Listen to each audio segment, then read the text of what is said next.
Какво каза? Викам, че успях да уловя слънцето.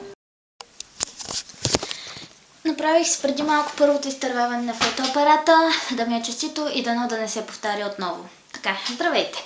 Отново съм аз и днес ще говорим. Всъщност, по-скоро само аз ще говоря, вие ще слушате и идея си нямам дори защо говоря в множествено число. Темата, която съм подготвила днес е за градския транспорт или по-скоро претъпкания градски транспорт, където няма място дори да се усмихнеш. Аз лично си хващам автобуса в 6:30 или 7:20 всяка божа сутрин и в него просто е толкова претъпкано, няма никакво място. Всичко е ей така.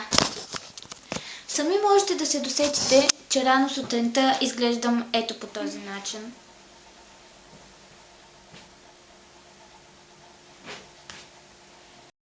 И горките хора наистина биха избягали, ако имаше място, но не, ние всички сме един до друг и се търкаляме като някакви картофи с автобуса. На всичкото отгоре, когато шофьора набие рязко спирачки, спираме ето така, удряме се един в друг и е ужасно. И когато си мислим, че е станало по възможно най-лошия начин, става още по-лошо.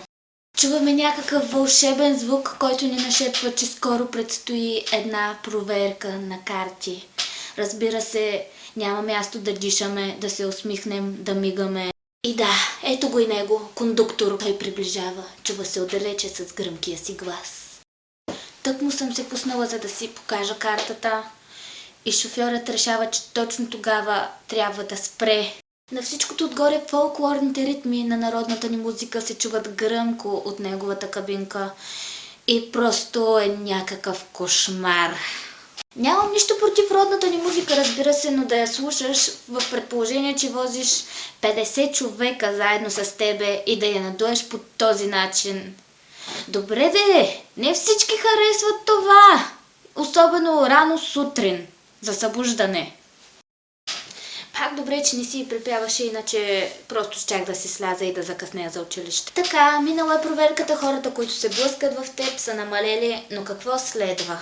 Точно така. Мърморещата баба, която постоянно дърдори над главата ти, а която всъщност ти стига само до тук. Постоянно те мушка, сръчква те, бута те и какво ли още не. По-леко, бабче, това не ти е Фейсбук, че да ме ръчкаш по този начин. Вярвам, че в момента в автобуса сме горе-долу толкова човека, колкото са и във Фейсбук, но все пак.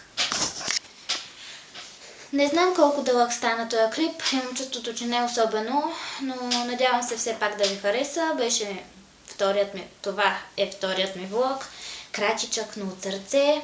Ще се радвам, ако го харесате, ако коментирате долу, ако се абонирате за канала ми. Ето, тук някъде мисля, че се пада бутона. Тук. Да, както и да е. Чао, приятно ми беше и до следващия път. С карта ли сте или с билетче? Оф.